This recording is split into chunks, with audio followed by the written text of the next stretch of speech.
right, Dolphins, man. Let's talk man. some Dolphins, man. We haven't talked about the Miami Dolphins in quite some time, man. So, I know that the season is over, and it's not much to talk about the Dolphins, other than the drama between Tyreek Hill and the organization. But I thought it'd be cool to say, hey, what can the Dolphins learn from these teams? Because especially in the AFC, like the NFC is more unpredictable, it's more random. Teams get hot at the right time, so you can see anybody. But the AFC, bro, it's the same teams. It's the Ravens, it's the Bills, it's the Chiefs. That's what it is. So, what can the Dolphins, from your perspective, Rod, learn from the top of the class of the AFC? What can they take away from this season? You know what, Herb? I'll start it off like this. Mid-season, we had a discussion, give or take mid-season, we had a discussion, right? That was kind of hot, a little bit of a hot topic about a former player. And we talked about this, Herbie, right? Um, Deshaun Elliott. He said something, and I actually agree with him at the time, Herbie, and I'm gonna bring it back to the forefront.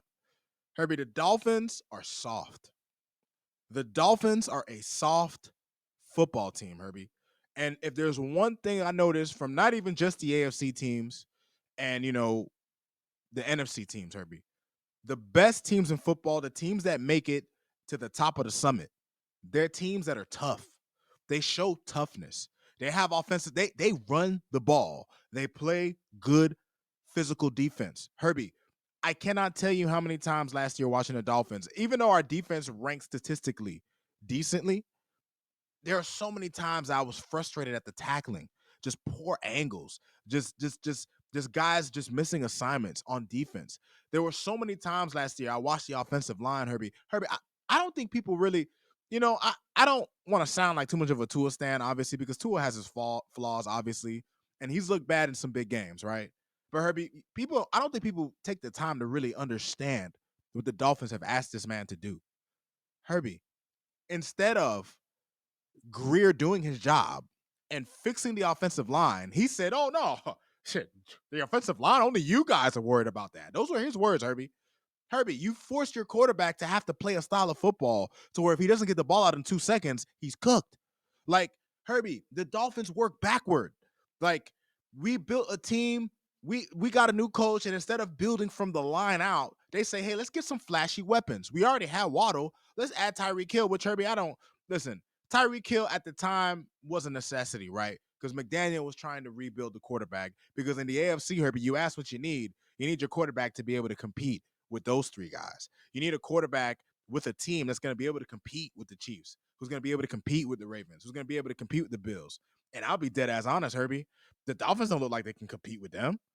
You know what I mean? Like when you look at the way we play football, Herbie, the Dolphins have been a soft finesse team. We are a team that cannot run the ball. We are a team that had the like Herbie against teams that had a top 12 scoring offense this season, if I'm not mistaken. The Dolphins gave up almost 30 points a game.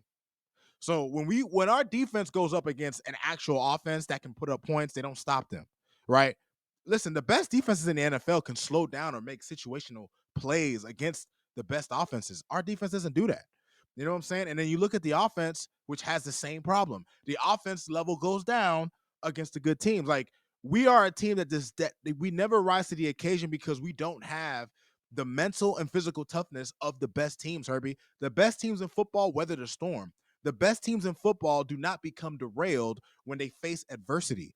Give the Dolphins adversity, you gonna see, nigga. You gonna see the fucking house of cards tumble, nigga. So at the end of the day, man, maybe, and this is just me as a fan, Dolphin fan, watching the playoff games. The one thing I noticed that for me that resonated with me was like, man, like even the Ravens, Herbie. The Ravens, they lost to the Bills, but they were tough, Herbie. Lamar made some mistakes early. He had that ugly pick early. He had the fumble early, but man, he showed grit. He showed toughness. The Ravens were still able to run the ball on the Bills. You know what I'm saying? At the end, and listen, who knows? Maybe if Mark Andrews converts to 2 point, Josh Allen kicks it down, and Josh Allen and the Bills offense drive down and kick a field goal. We'll never know, right? But at the end of the day, Herbie, you believe he could do it. If the Dolphins are in that situation, you don't believe they're going to do that shit. You know what I'm saying? Like, Herbie, I'm just going to end it. I'm just going to end what I'm going to say with this, Herbie. there's a guy that I work with at my job. Like he's a general contractor. We meet him on certain projects. We've known each other for some years now. I'm not quite sure if he keeps up with the pod, but Jimbo, if you watching, what's up? He's a fucking super fan like how I am about the Dolphins. He is one of the most optimistic fans I have known in my life, Herbie. Throughout the years, always happy, has season tickets, takes his kids to the games. Herbie, I haven't seen this man probably since last season. Finally seen him, Herbie. I saw him at a job site this past week. And me and him were talking. We spent literally like a couple hours, like while I was working, bro, of just talking about how disappointing, how embarrassing, how just tiring. Like he told me he canceled the season tickets, Herbie. That man said he was just like, bro, I'm tired of just wasting my like Herbie. That's the state the Dolphins have most of their fans in, man. Like we see a team and we don't see a light at the end of the tunnel because the leadership at the top just isn't. They ain't doing it for us, Herbie. The Dolphins, like Mike McDaniel, dumbass, tells the whole world, "Oh, we can't find the guys enough for being late." You can't let the world know you don't have control of your house. Like you can't let the world know that you're seemingly not a leader that the guys like Herbie. I see something like that and I see the season coming up and I ask myself what's gonna change. You know what I'm saying? What What's good? My boy Greg, dog, with a funny ass comment, bro. It's only embarrassing because y'all expectations were too high. Our expectations were high coming into the season, then we got hurt, Greg. You know what I'm saying? But you know what? You're right, dog. You're right, dog. And what do you say before? Y'all need the coordinator to have an offense that can be good if Tua's not playing, but also the offense is predictable. Yeah, you know what, Pat? You're right. The offense has definitely Herbie. The offense didn't have the flair it had because teams are hip to what we do. They played cover two quite a bit. I mean, statistically, you know what I'm saying? When you look at the stats, it seems like they didn't play that much, but the way they disguise coverage, the way we played, like the Dolphins are a team, Herbie, that without the threat of a running game, I watch a guy like Saquon Barkley, Herbie. Devon Achan, when the Dolphins had a moderately decent offensive line, was averaging like 10 yards a carry. This season, you would feel like the nigga lost his powers. It wasn't that, Herbie. He just had like Devon Achan had like a Barry Sanders type season in terms of converting negative yards. There are so many times he should have been tackled for a 3 or 4 yard loss, and his speed and shiftiness was able to make something out of nothing, and he just gets back to the line of scrimmage. Like Herbie, without the Dolphins investing in the trenches, without investing in the most important part of making an offense function, we're always going to be stuck in the mud. Like we're always going to be stuck in the mud, man. You know the crazy part about that conversation is that everything that you're saying applies to 24 out of the 32 teams in the NFL. Like the beauty of the NFL, and I'm not talking about the sport. I'm talking about the organization. The organization has tricked 32 fan bases into thinking that they have a chance every season. Like Yep. it's not real. There are not 32 good owners. There are not 32 good head coaching staffs. There's not 32 good NFL GMs. There are not 32 scouting departments that are great. There's a lot of bad professional in the NFL. There's a lot of bad professionals in the NFL. A lot of people are doing bad or doing poorly at their job because this job has no rule books to it. You think you're drafting Lane Johnson. You do not get Lane Johnson. You draft Mekhi Becton and he becomes an all pro with a different team. Crazy. Just because they tried him at a different position. That's it. They just tried him. There's 9 people that did not believe in Patrick Mahomes. He fell to Andy Reid. There's What a no rule combination. books to this. So everything you said, I could say that about the Raiders. I could say that about the Jags, and we'll get to the Jags in a little bit.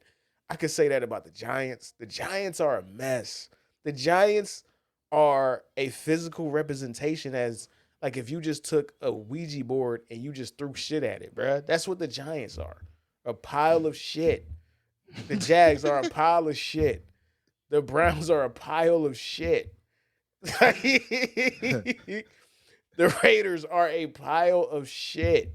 So many teams are filled with feces, bro. That's the NFL. But the NFL makes people think that the entire body, the entire thing is great. It ain't. There's 3 or 4 great teams in the NFL, man. And you want to know what they all have in common? They have a dude. At the end of the day, the Dolphins do not have a dude. And it's not a birthright to get a dude. It's hard to get a dude. You don't know what a dude looks like until you have them. The Commanders True have a that. dude, and he wasn't even the Yes. first overall pick. Crazy how that works. If the Bro. Bears had an I wonder how opportunity to do Bears it- fans feel, man. Bears What fans if have to be sick, man. They know Mitch know Trubisky first, and then God, man. God, at least there's hope. At least there's hope with Caleb. Mitch Trubisky, though. Oh my God, over Mahomes. Oh my God, bruh. Hold on. Let me go ahead and get some of these comments real quick, man. The Jets are a definition of embarrassing. The Jets have a dude like what is Woody Johnson's son? I think his name's Buck or Boo or whatever. His 18-year-old son is running the team because he plays Madden. Like, what do we think is gonna happen, bro? There's a reason why the teams are bad, bro. Facts. Bottom 5 organizations: Jets, Miami, Browns, Arizona, Pats. Come on, bro. The Arizona Cardinals don't need to catch a straight like that, man. Come on, man. Yeah, why? I would argue I would throw the Jags and Giants before Miami. Pat, what you talking about, bro? Bottom 5. Bottom the Raiders 7. Sure. actually have hope, man. I'm not even gonna read. Pap, I love you to death. The minute you said the Raiders actually have hope, I can't finish reading that sentence, man. Come on, man. I can't finish reading that sentence, man. My homeboy, the D-line coach, that's day one bright spot, man. That's your biases, man. Shout out to them, man. But the point I'm trying to make is that the Dolphins ain't got a dude, man. We could talk about mental toughness. We could talk about physicality. We could talk about the O-line. All of these are fair criticisms. Fair. A lot of teams do not build the house. They just move into it. There's no furniture in it. It's not furnished. Mm-hmm. They don't check the foundation. They don't see how old everything is. They don't see if the plywood has mold in it. They don't see if the cement is working. They don't see a lot of stuff. They just see a house. They buy the house from the outside, not the inside. And that's the NFL in a nutshell. But when you have a $55 million dude that is worth the $55 million, he cleans up all of that stuff, man. Lamar makes the Ravens better than they are. Lamar makes every decision the Ravens make a good one because he's that dude. Patrick Mahomes makes them making Kadarius Toney a feature in the offense. He erases that. He erases that obvious mistake because he's Patrick Mahomes. Josh Allen makes Keon Coleman a serviceable wide receiver. Keon Coleman would have 0 catches for 0 yards on 26 other teams, man. Like, that's just what it is, man. That's just what it is, bro. And how are y'all going to get a dude, man? Well, listen, Herbie, the best that if to your point, if the Dolphins want a dude, we actually all those fans who are in doom and gloom mode, we have to hope that the ship sinks gloriously, right? Which the Dolphins don't normally do, Herbie. Yeah, like the Dolphins like to stay afloat. Man. They like to stay here. Herbie, let me tell you something, man. I have dreams about 8-8. I dream about it. I wake up in the middle of the night like, oh, 8-8. Like Herbie, like I'm traumatized, dog. Like, give me a bad team. Like, if the Dolphins are gonna be bad or mediocre, just give me bad, so we can at least have hope. Like, don't give me 8-8. Don't give me 7 wins. Don't give me a 2 or 3 win team if you're not gonna give me a playoff team that can fucking do shit. That's all I'm asking at this point. Oh my God,